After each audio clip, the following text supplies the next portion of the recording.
Good morning. This is a very different way of sharing God's Word with you than I normally do on Sunday mornings, but we're going to adapt and make the best of it while we need to. I wanted to start by telling you how much I thank God for you all. I wanted to tell you how much I appreciate your faith and your love. What I mean by that is you have not been panicky, but you have taken the necessary precautions. You have not stopped loving each other, serving your neighbors, fulfilling family obligations. You're still doing what God called us to do. And so the first two things we're going to talk about in the lesson this morning are things that you are already doing, but that I pray that you will do more. We're going to talk first about trusting God. Second, we're going to talk about loving neighbor as self. The third thing we're going to talk about is how to think about our not having an assembly during this stay-at-home order that was put in place through April 7th. And then finally, we'll talk about some ways that we can make the most of this time to serve each other, how we can watch out for each other in the absence of an assembly. So let's go ahead and start with that first point, trust God. Now, even according to unbelieving experts, there is not reason to panic. Yes, there are empty shelves when you walk into the store, and that is a startling image, but the food supply is well intact. There is a danger with this virus, especially to the most vulnerable, and if we aren't careful, to overloading the health system and causing even more people to be in trouble. But if we take the necessary precautions, again, even unbelieving experts agree we should not panic. Now, as Christians, we know we should definitely not panic. That even in the worst case scenario, even if there's the virus and the asteroid comes too close and there's a solar flare that wipes out the electricity, even then we should not panic because our God is our rock. Last year, we did a lesson on Isaiah 28. Verses 16 through 17. And I've been thinking about these passages because the way that this virus spreads and it comes into an area and grows exponentially, it reminds me very much of the images that Isaiah used when the Assyrian armies were flooding into Israel and people could see them just devastating the landscape, destroying cities, bringing violence everywhere. I'm going to read Isaiah 28 as it describes this crisis, and then I'll make a comment about how we can learn from this today. Isaiah 28, verse 16 says, "So this is what the sovereign Lord says. See, I lay a stone in Zion, a tested stone, a precious cornerstone for a sure foundation. The one who relies on it will never be stricken with panic. I will make justice the measuring line and righteousness the plumb line. Hell will sweep away your refuge, the lie, and water will overflow your hiding place." What this text describes is God's people going everywhere for refuge. They have believed lies, alliances, and military power, and their own righteousness. They had believed all of these lies, and they sought refuge in these lies. But when Assyria came flooding in, every false refuge, it was swept away. But what happened is, when every false refuge was swept away, what remained was God as the sure foundation, as the solid rock. And so I understand it is startling to see the things that we're seeing. I talked to one of our oldest members, to Barb, you understand, is 87 years old. And I asked her, have you ever experienced anything like this? Do you remember in your life anything that was similar to this? And she said, and this is what everybody I've asked has said, I don't remember anything like this.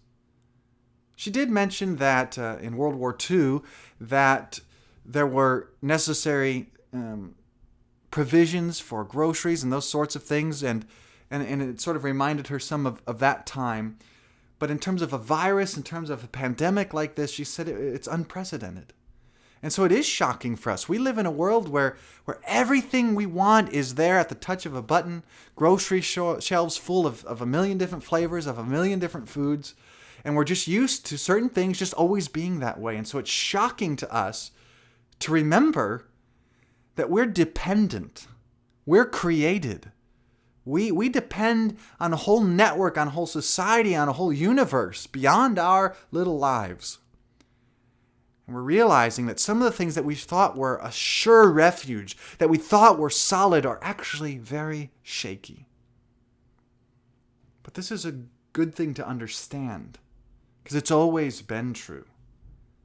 We, in the course of history, set up our false refuge, but it is always the case that God alone is the rock. And so during this time, continue to trust God. Don't panic. Don't be afraid. Put your faith in the rock. The second thing we're going to talk about this morning is love God by loving your neighbor. Trust God. And if you trust God, we also want to love God. We want to love this God who is our foundation, our rock. And we love him by loving each other. And so I want to quickly list several ways that we are to love our neighbor. The first one I want to talk about is don't panic. Don't hoard. Don't think only of yourselves. Just as soon as the executive order was put in place and most of the things are staying exactly the same as they were, and the grocery stores that were open before will be open after the executive order, people were flying out in droves. Everyone that I talked to that went to a store was seeing it packed, all in close proximity. Christians, we don't panic. And so we don't hoard. We don't think of ourselves. We trust God. We aren't anxious about what we'll eat or what we'll drink. We don't worry about tomorrow. We seek first the kingdom of God and his righteousness, as our King taught us in Matthew 6. Somebody's got their Harley out there. The second way to love neighbor I want to talk about is to respect the guidelines and the orders of the government. Be a good neighbor. Wash your hands. Stay at home as much as possible.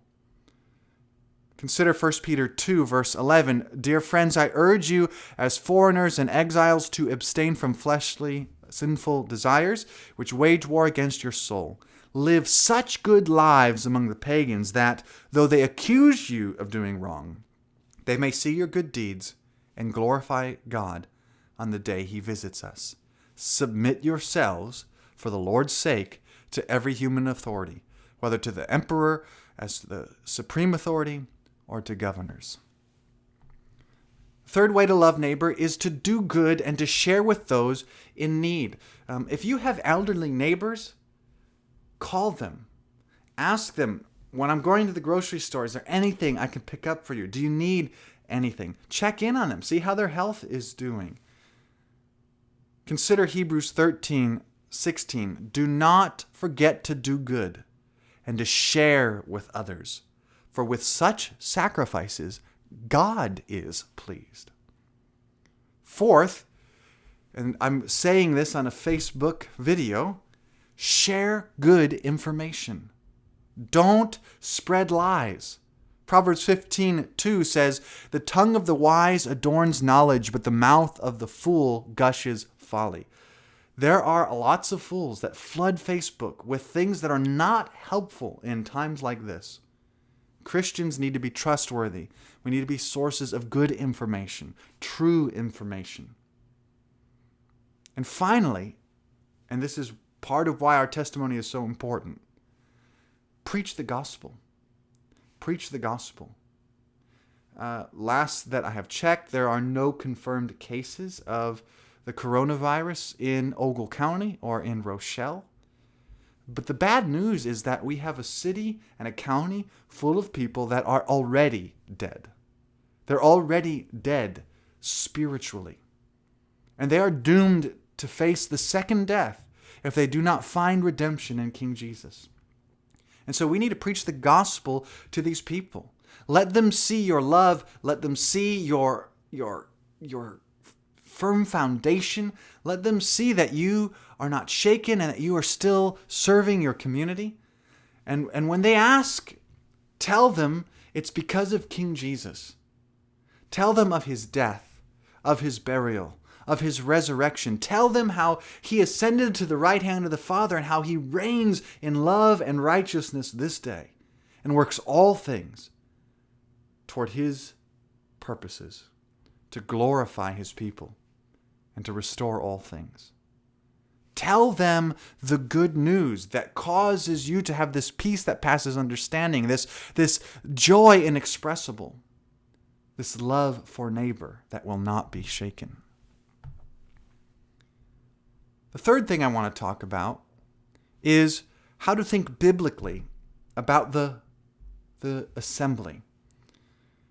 If you're like me, you are used to going to church every first day of the week. I mentioned already in another setting that I actually cannot recall a time in my life where I wasn't at one of the services, either a Wednesday or a Sunday or something like that, in my whole life. And so it's very strange. And I think it will be a test of me and a test of others who we just go and we don't think about it in some ways. You just go.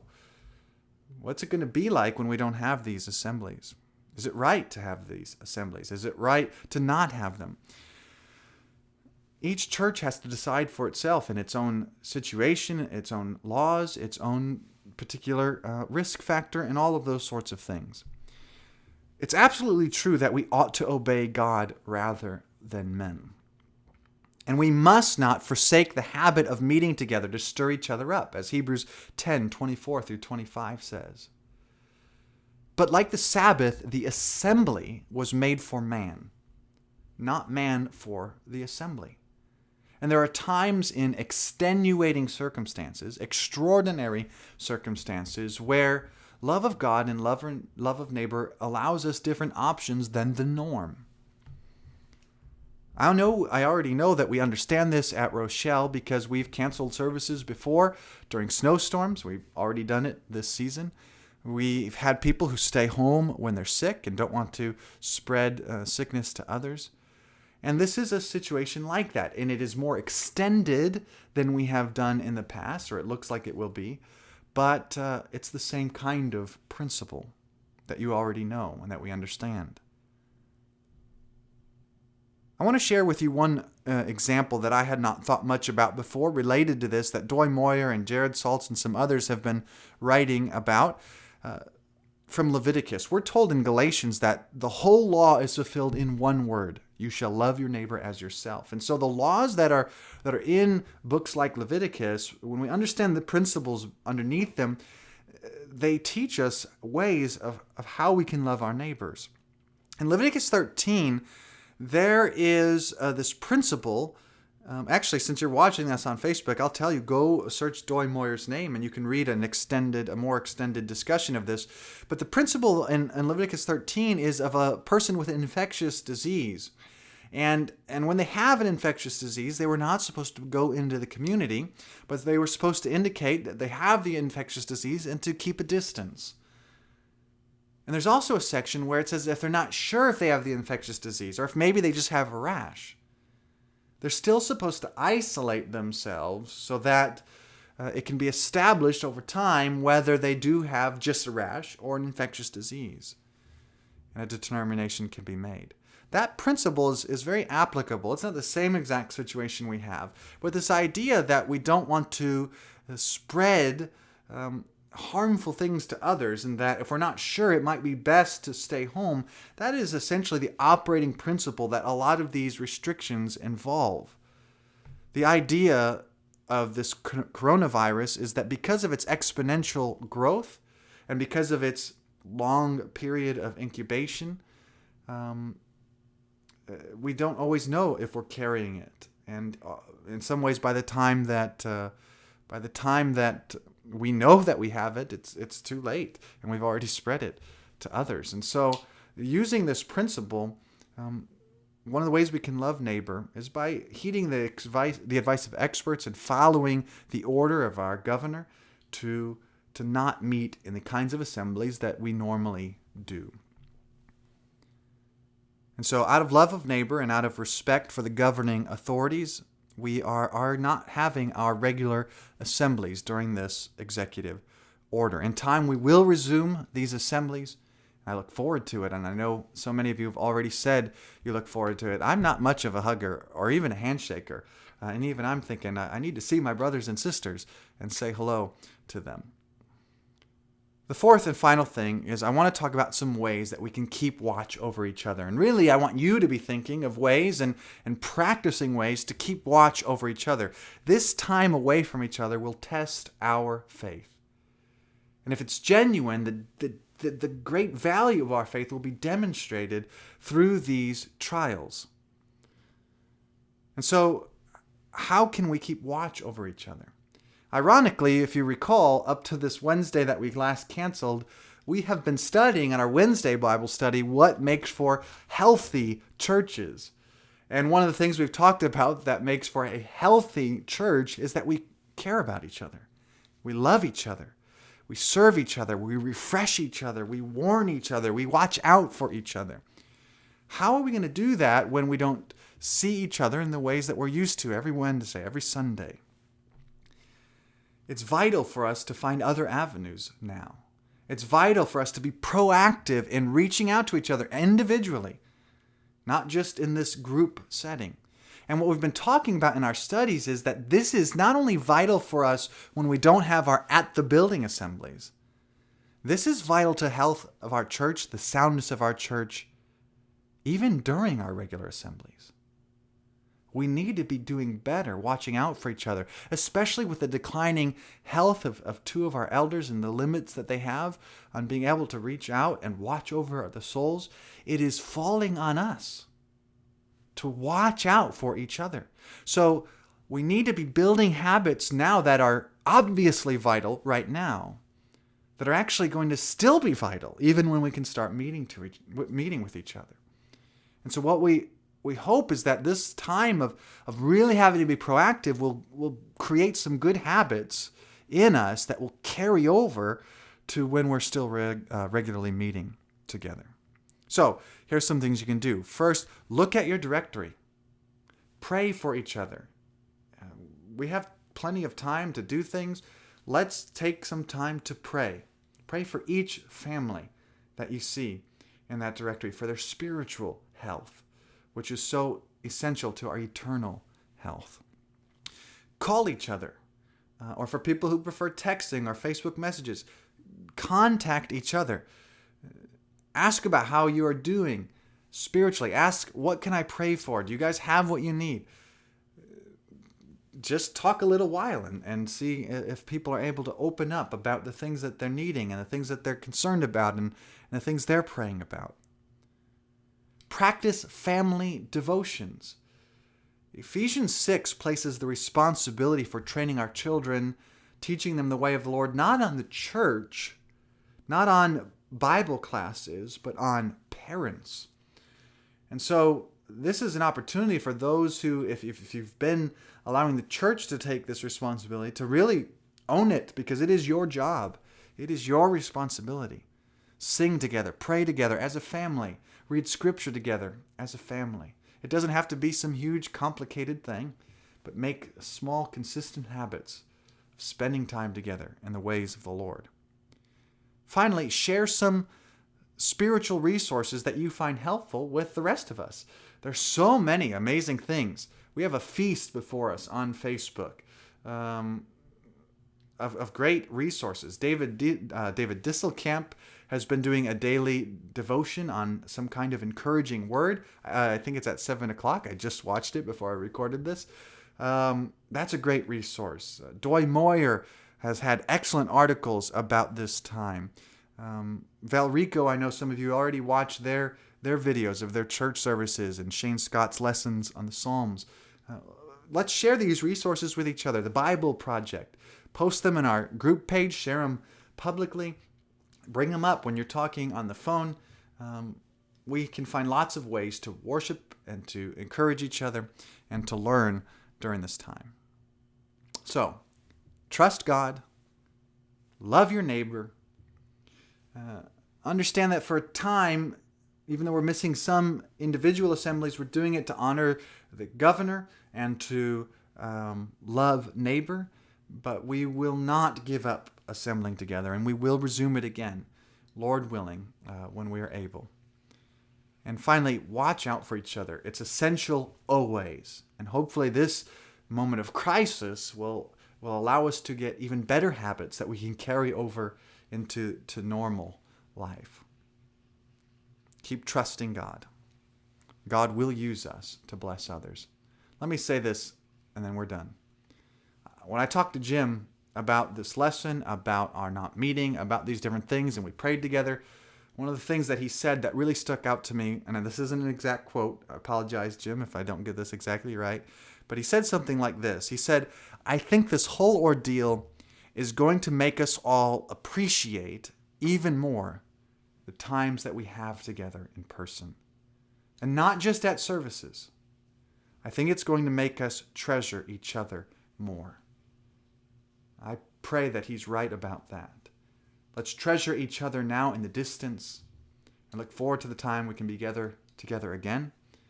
And look even more forward to the time where we'll all be united with all of God's people in the resurrection.